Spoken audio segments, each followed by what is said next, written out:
Hello, hello, bonjour à tous et bienvenue sur ma chaîne. J'espère que vous allez bien. Alors, je sais, selon vos mails et les commentaires que j'ai lus, que là, vous êtes dans le questionnement. Que va-t-il se passer après le 10 avril? Et j'avoue que nous sommes beaucoup à nous poser la même question concernant la France. Donc, vous, comme beaucoup, enfin en tout cas mes amis français, vous savez que vous allez devoir aller voter, mais peut-être de les autres parties du monde, on ne le sait pas encore, hein. Alors, que va-t-il se passer pour la France après le 10 avril, les élections? On va voir les élections. Concernant les élections pour le nouveau président, que va-t-il se passer pour la France? Que se passe-t-il pour la France? Bon, ce que je vais faire, c'est couper. Là, on vous parle d'accessibilité avec vos rêves et on vous parle de la sagesse de nos aînés, les ancêtres, la sagesse. Donc, c'est un petit conseil. Peut-être certains d'entre vous vont avoir des messages dans leurs rêves. Je sais qu'en ce moment, il y a beaucoup de gens qui rêvent. Beaucoup font des cauchemars aussi, hein. C'est plus des cauchemars que des rêves. Parce qu'on vous a mis dans cette période d'angoisse. Et étant donné que la peur ne s'accroche plus avec le Corona Circus, ils ont démarré cette situation ukrainienne, hein, dans laquelle on vous rabat du matin au soir que l'Ukraine ceci, que l'Ukraine cela, mais en salissant la partie adverse. Donc je vais m'abstenir et je vais en rester là concernant ce sujet. Mais quand vous voyez qu'au niveau des médias, ils passent d'une situation à l'autre pour vous distraire et pour relancer cette machine de tension, d'angoisse, de peur, eh bien, il faut vous poser des questions. Qu'est-ce qu'on ne vous dit pas à partir du moment où on essaye de vous aiguiller sur autre chose? Donc ici, on vous dit que certains vont avoir l'accessibilité aux rêves, donc vont avoir les réponses dans leurs rêves, et d'autres, on vous dit de faire appel à votre intuition. La sagesse de nos anciens, c'était l'intuition, hein. Allez, je le remélange et j'étale et je vais prendre 2 ou 3 cartes, ça dépend, on va voir ce que nous disent les cartes. Bon, ici je les remets, je vais les étaler et je vais les prendre. Je vais les piocher, c'est chose que je ne fais pas souvent, mais cette fois c'est tellement important que je veux savoir absolument, enfin je ne vais pas laisser parler les cartes, je vais aller voir moi-même puisque je me sens quand même, je suis quelqu'un qui est à l'extérieur, donc je ne suis pas dans la même émotivité que vous, amis français. Donc voilà, je ne suis pas dans cette responsabilité. On a quand même ici la quête de vision. Donc on vous dit encore de continuer à vous informer sur chacun des candidats, hein. Donc, voyons voir. Élection française. Je les remets dedans parce que, comme je vous ai dit, je veux aller les piocher. Donc, on va les étaler. Hop, ça. Et je vais voir laquelle je vais prendre. Toi, il y a ici. Ah ben, j'en ai 2. Alors, qu'est-ce qu'on a là? L'espoir et nous avons la retraite. Donc, le foyer et l'espoir. Peut-être que certains ont décidé de ne pas aller, hein, et de laisser faire les choses. C'est peut-être pas la solution, hein. Donc, vous gardez espoir tout en ne bougeant pas de chez vous. Voyons voir ce qu'elles nous disent, les cartes encore. Vous vous laissez vivre. Vous laissez les autres, enfin, vous laissez ce gouvernement décider pour vous.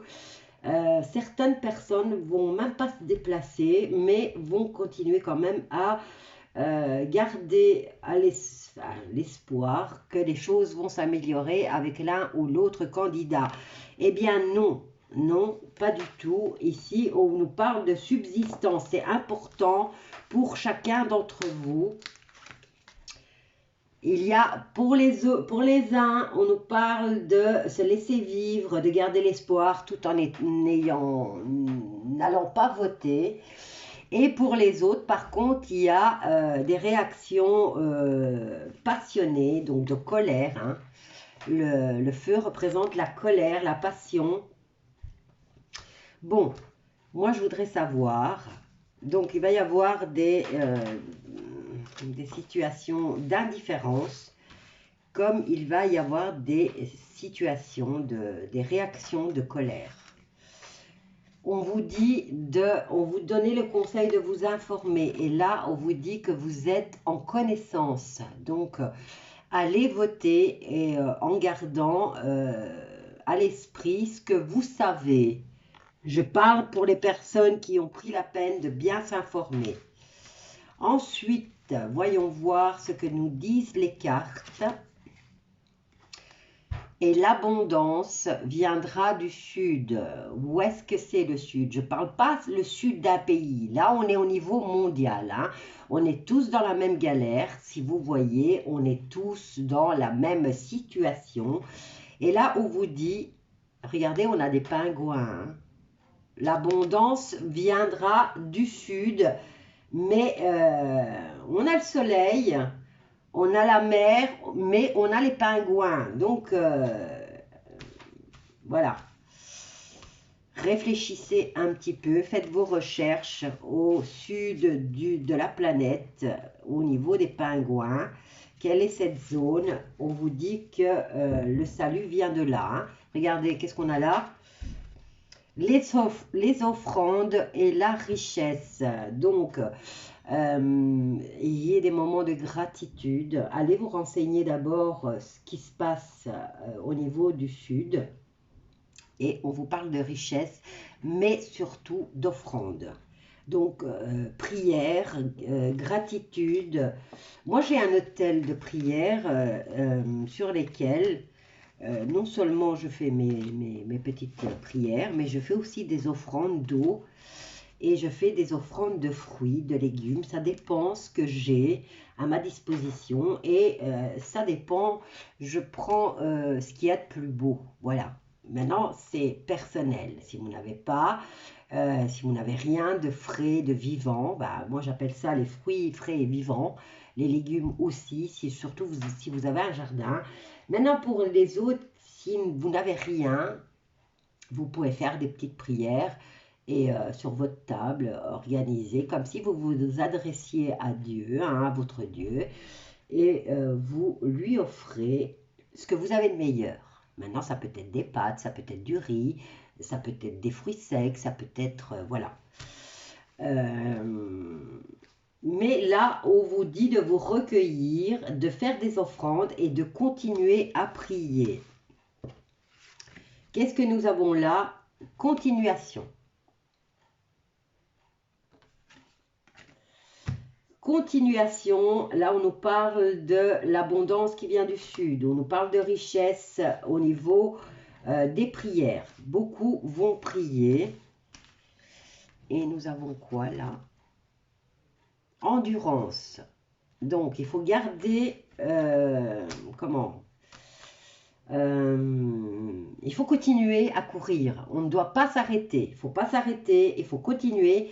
Même si on est fatigué, même si on a mal, on continue et on continue. Et là, pour la liberté. Bon, je trouve que c'est pas mal les messages qu'on a reçus avec celui-ci. On va voir maintenant. On va voir avec ce que nous dit le tarot psychique.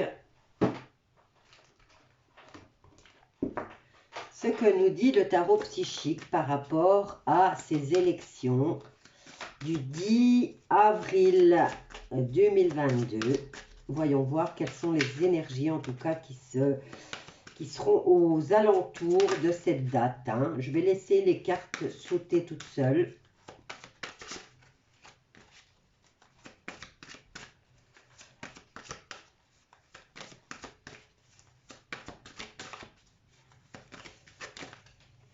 Celle-là, voilà, c'est toujours la sagesse qui revient. Faites preuve de sagesse. Elle n'est pas tombée, donc je la remets. Ça veut dire, hein, quand les cartes ne tombent pas sur la table, c'est que beaucoup vont agir avec sagesse, mais les trois quarts ne vont pas le faire.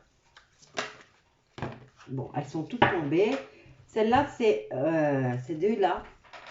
Voilà.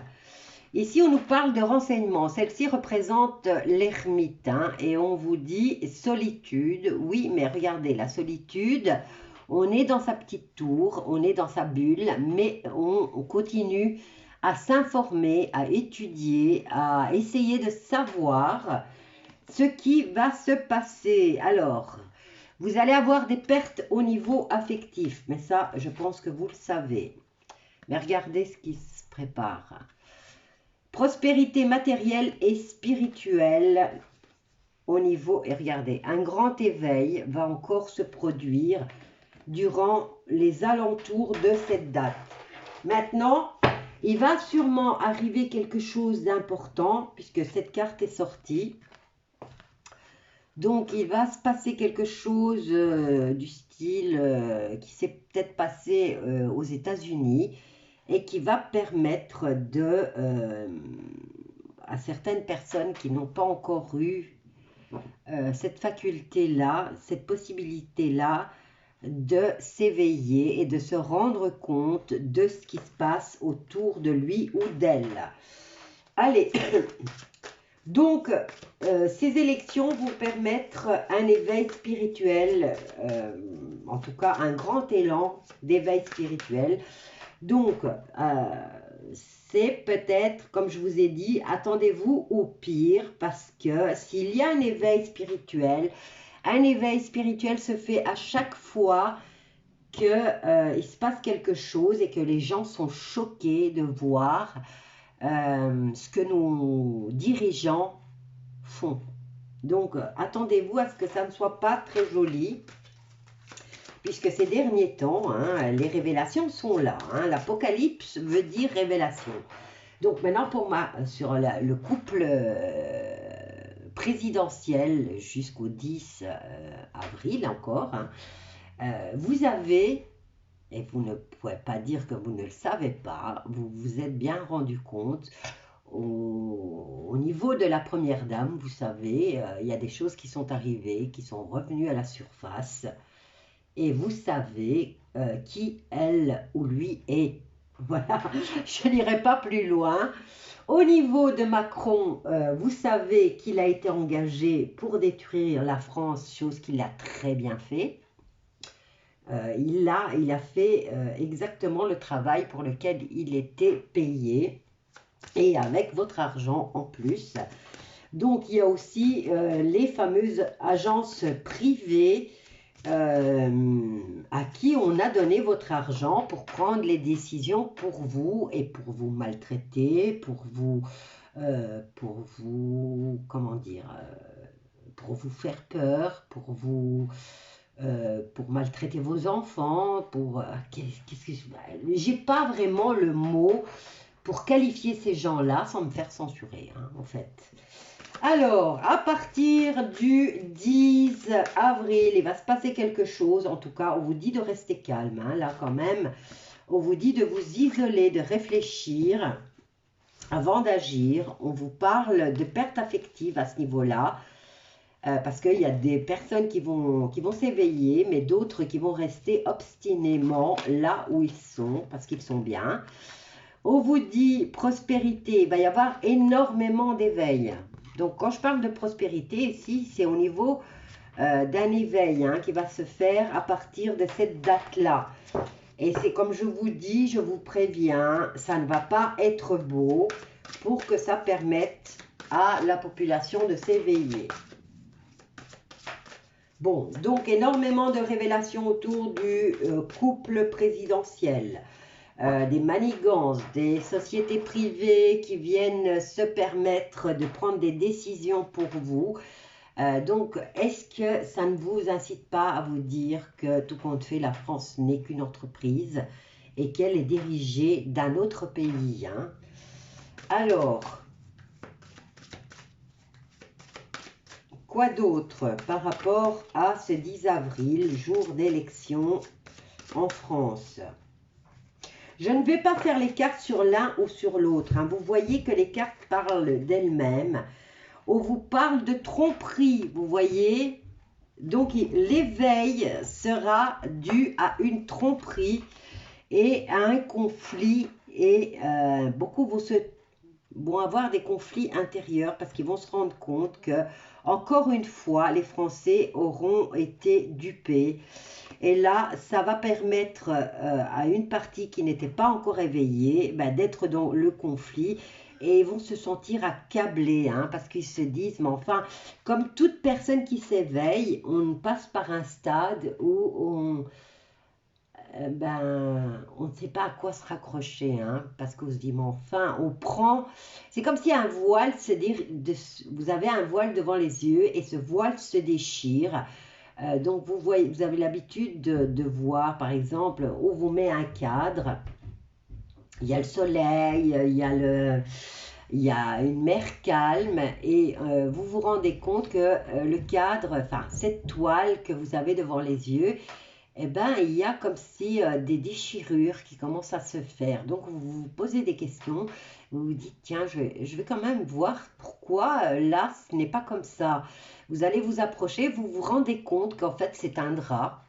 C'est un drap sur lequel on a projeté cette image de calme, de mer, de ciel ensoleillé, de ciel bleu, où tout semble calme, normal, apaisé. Et là, vous vous rendez compte que juste derrière, eh bien, tout est sombre, tout est, comment dire, en construction. C'est comme si vous étiez dans les coulisses d'un film, au fait. Vous avez des boîtes qui traînent partout, des scénarios qui traînent partout. Et en passant sur les tables, eh ben, vous voyez, par exemple, le scénario du Corona Circus. Et vous vous rendez compte que c'est un machin comme ça. Et vous vous permettez de le prendre et de le feuilleter un peu. Et vous vous dites, mais enfin, et c'est exactement ce qui s'est passé. Voilà, donc vous perdez votre voile et là vous perdez aussi un peu de confiance, puisque là vous êtes dans le conflit et dans la défaite à cause de cette duperie que vous allez enfin voir et qui va permettre de vous éveiller. Voyons voir encore ce qui se passe. Tous les candidats sont des scénarios. Bon, maintenant, c'est à vous de décider du scénario que vous voulez vivre. C'est la seule permission qu'on vous donne. C'est le héros ou le personnage principal du film. Regardez, on a une mise en lumière. Donc, le scénario a quelques... vous avez plusieurs scénarios avec tous les personnages qu'on vous propose. Et vous vous rendez compte que tous les scénarios sont identiques à une chose près. Donc, la personne qui sera à l'Élysée et une ou deux petites choses qui vont changer. Mais la base de chacun des scénarios de ces personnages est identique. Et là, vous vous dites, ah, regarde, c'est un film exactement. Et ils ont tous le même rôle à jouer, mis à part que peut-être que, allez, on va dire Le Pen, elle est célibataire. Zemmour a une nouvelle compagne, exactement. Voilà les petites différences que j'essaye de vous faire comprendre dans chacun des scénarios, hein. C'est des petites insignifiances. Donc ici, on vous parle de sacrifice.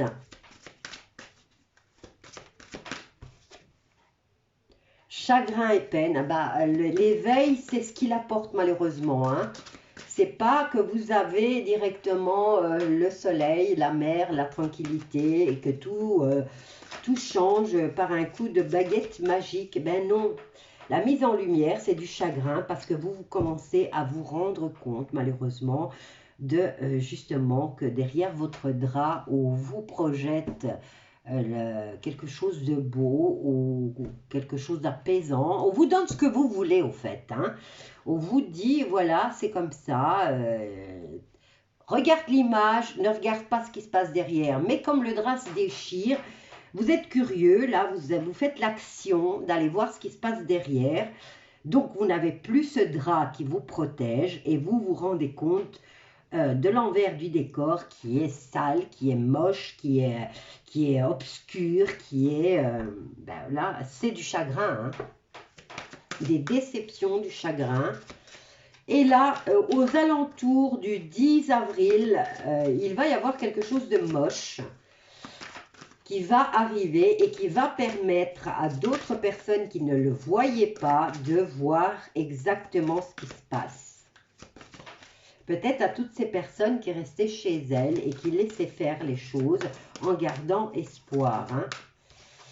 Et là, qu'est-ce qu'on vous dit? Récolte matérielle. Chacun d'entre nous va récolter ce qu'il a semé.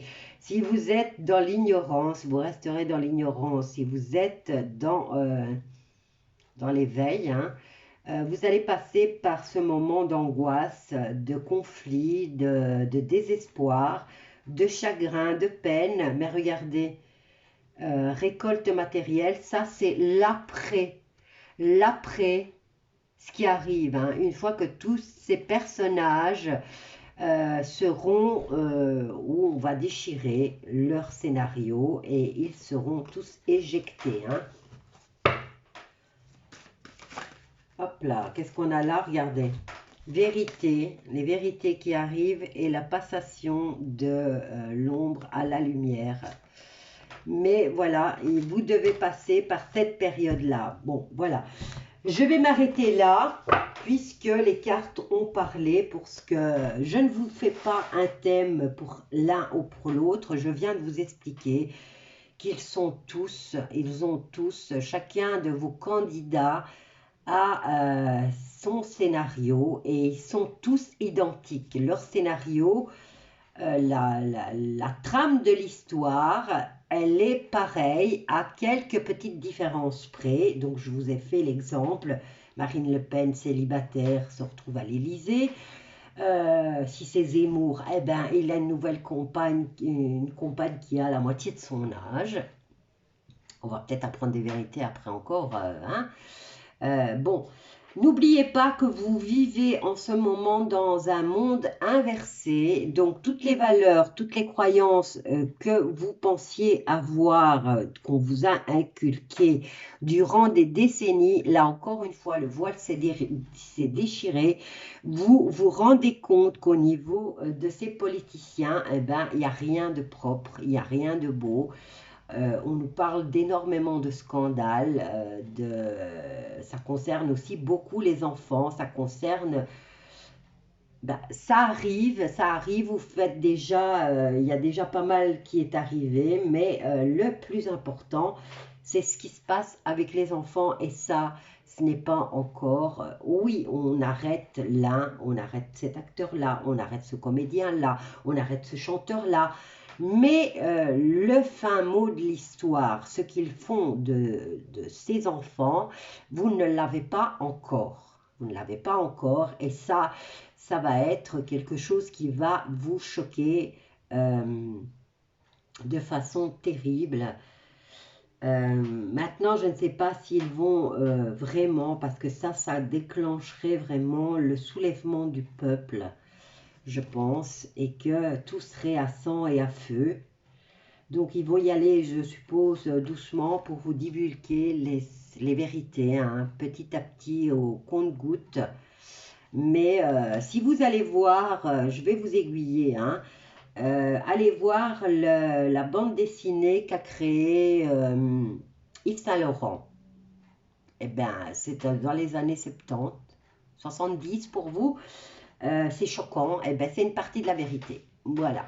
Et vous voyez que ces gens-là, ils sont tellement imbus de leur personne et ils sont tellement dans le je suis protégée, je fais ce que je veux, je peux dire ce que je veux. Eh bien, vous voyez que, et ça se vend encore, hein, cette BD est encore vendue. Hein. Yves Saint Laurent raconte son histoire et ce qu'il a fait. Et pour lui, c'était normal, c'était sa normalité à lui. Donc au niveau du spectacle, vous vous êtes dit ces 2 dernières années, mais où sont les personnages du spectacle qui n'ont pas pris position? Où sont-ils pour créer une chanson, pour nous faire des sketchs, pour balancer des vérités? Eh bien, ils ne peuvent pas être là parce qu'ils font partie du petit clan de Yves Saint Laurent et de ce que Yves Saint Laurent faisait. Donc, ils ne peuvent pas venir dire le contraire puisque ils y sont tous impliqués. C'est un choix qu'ils ont décidé de faire. Donc, ils ne vont pas aller salir la main qui les nourrit. Je veux dire, ils ne vont pas aller mordre la main qui les nourrit et qui les a formés. Voilà, je vais me taire maintenant. J'ai donné pas mal d'indices. Je vous laisse à ce tirage. Je vous embrasse tous bien fort. Bon éveil à toutes les personnes qui vont se rendre compte, même si elles vont être dans un état pitoyable, mais vous serez heureux d'avoir la vérité. Bisous à tous, je vous embrasse tous bien fort et je vous dis à bientôt.